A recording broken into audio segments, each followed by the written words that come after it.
Next, another problem. 5x power 4 plus 3x square y square minus 2x y square into dx plus 2x square y minus 3x square y square minus 5y power 4 into dy is equal to 0. So ఇలా మనకు ఒక differential equation ఇచ్చారు. So ఇది మనకి mdx plus ndy is equal to 0. The standard form of exact differential equation ఫార్మేట్లో ఉంది. So ఇక్కడ మనం ప్రొసీజర్ చూసుకున్నట్లయితే if given equation is of the form mdx plus ndy is equal to 0 అంటే standard ఫామ్లో కనుక ఉంటే then write m and n, అప్పుడు m వాల్యూ n వాల్యూ రాసుకోవాలి.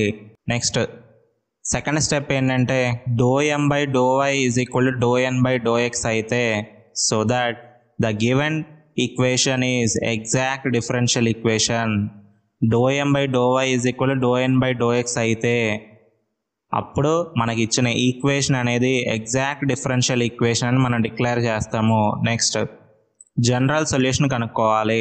జనరల్ సొల్యూషన్ ఎట్లా కనుక్కుంటామంటే ఇంటిగ్రల్ mdx దగ్గర y టర్మ్స్ అన్ని కాన్స్టెంట్ అవుతాయి, అలాగే ఇంటిగ్రల్ ndy దగ్గర నాట్ కంటైనింగ్ x టర్మ్స్ లేని వాల్యూస్ మాత్రమే రాసుకోవాలి.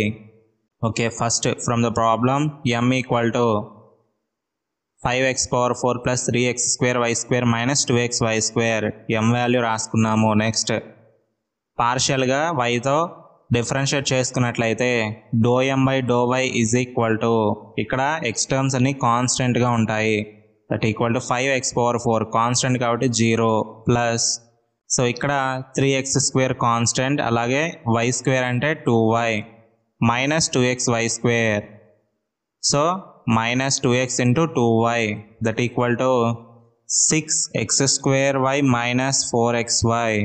మనకి m by y ఏమొచ్చింది 6x square y minus 4xy. Next ఇప్పుడు n value రాసుకుందాం.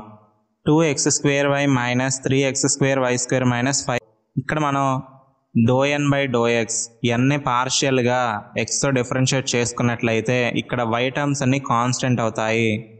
So 2x square y ఇక్కడ y టర్మ్స్ కాన్స్టెంట్ కదా, so 2y into 2x minus 3y square into x స్క్వేర్కి derivative 2x minus 5y power 4 అంటే ఇక్కడ x terms ఏమీ లేవు కాబట్టి 0 అయిపోతుంది, minus 0 that equal to 4xy minus 6xy square. ఇక్కడ మనం చూసుకున్నట్లయితే m by y ఏమొచ్చింది మనకి 6x square y minus 4xy వచ్చింది. n by x అనేది 4xy మైనస్ 6xy స్క్వేర్ వచ్చింది. ఇక్కడ సైన్ అనేది చేంజ్ అవుతుంది, అలాగే m by y is not equal to n by x, ఇక్కడ రెండు సేమ్గా మనకి రాలేదు. So therefore since m by y is not equal to n by x, therefore the given equation is non-exact equation. ఇచ్చిన equation అనేది exact అవటం లేదు కాబట్టి this is a non-exact differential equation.